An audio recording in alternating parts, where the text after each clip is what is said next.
এই সজনা রান্না করার জন্য এখন আমি মিষ্টি কুমড়ো কেটে নিব। মিষ্টি কুমড়া, আলু আর বেগুন দিয়ে সজনাটাকে রান্না করব।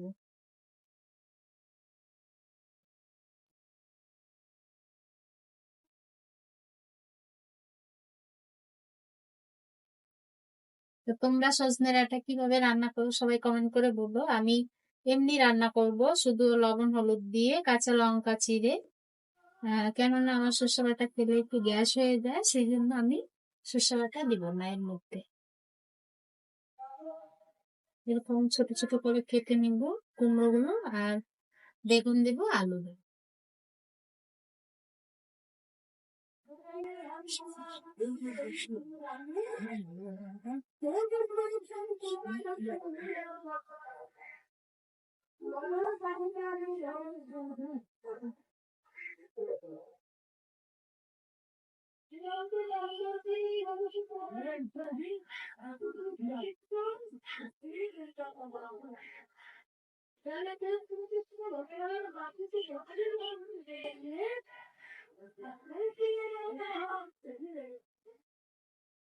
এই সজনাটা এখন বসিয়ে দিব, এর মধ্যে দিয়ে দিব শুকনো লঙ্কা ফোড়ন আর কালো জিরে।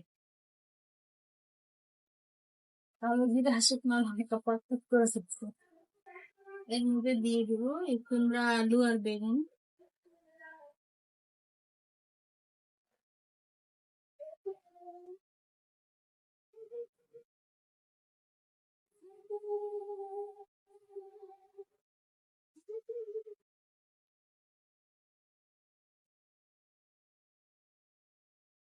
এই দেখো, বেগুন, আলু আর মিষ্টি কুমড়া দিয়ে ভাজা করতেছি।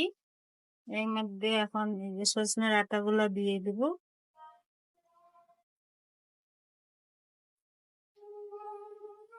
সজনে ডাঁটা গুলা দিয়ে ভালো করে এটাকে রান্না করব।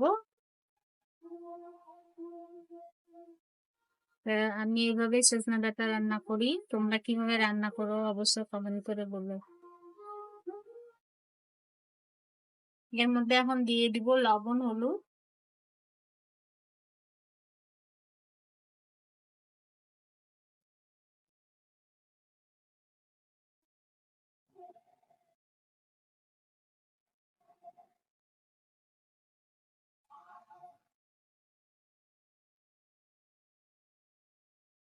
এই দেখো, কুমড়া, আলু, বেগুনটা সিদ্ধ হচ্ছে ভালো মতন।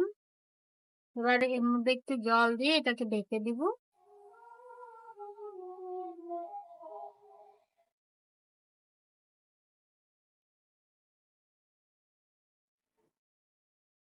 অল্প একটু জল দিয়ে দিব, জল দিয়ে ভালো করে ঢেকে দিব। তাহলে আস্তে আস্তে সিদ্ধ হয়ে ভালো করে রান্না হয়ে যাবে, তারপরে নামিয়ে নিব।